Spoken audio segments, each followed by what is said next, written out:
This man proposes to his sister-in-law while in prison.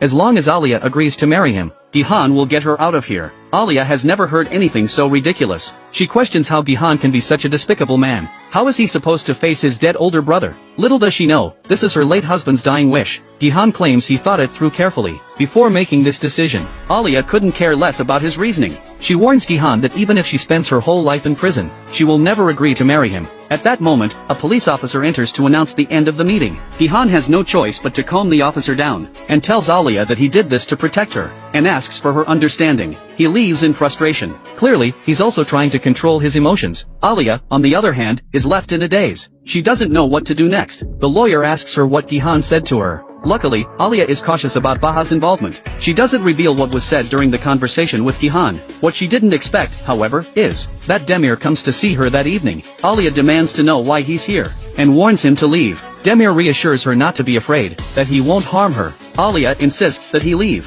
Demir says he came to apologize. He wants to sway Alia, and says the one who caused her to end up in this situation is Gihan. They could join forces and fight against Gihan together. But Alia of course wouldn't trust him that easily. Demir insists that Gihan isn't a good person, and advises her to recognize who her real enemy is. Then, he hypocritically tells her that if she needs anything, she can tell the police, and he'll find a way to help. Meanwhile, Dennis, who hasn't seen his mother in a while, has a nightmare. When he wakes up, he starts crying uncontrollably. Hearing the noise, Gihan hurries over to comfort him. He sits beside him to help him fall asleep again, but he knows this can't go on forever. The next morning, Dennis insists on going to find his mother. Gihan agrees to bring her back today. Kaya also supports his older brother's idea that he should withdraw the lawsuit and bring his sister-in-law home. But the mother-in-law is firm in her stance that as long as Alia refuses to marry Gihan, she will stay in prison. This puts Gihan in a difficult position. But thinking of his older brother's last wish, Gihan ultimately makes the hard decision to not change his testimony. And this decision completely disappoints Alia.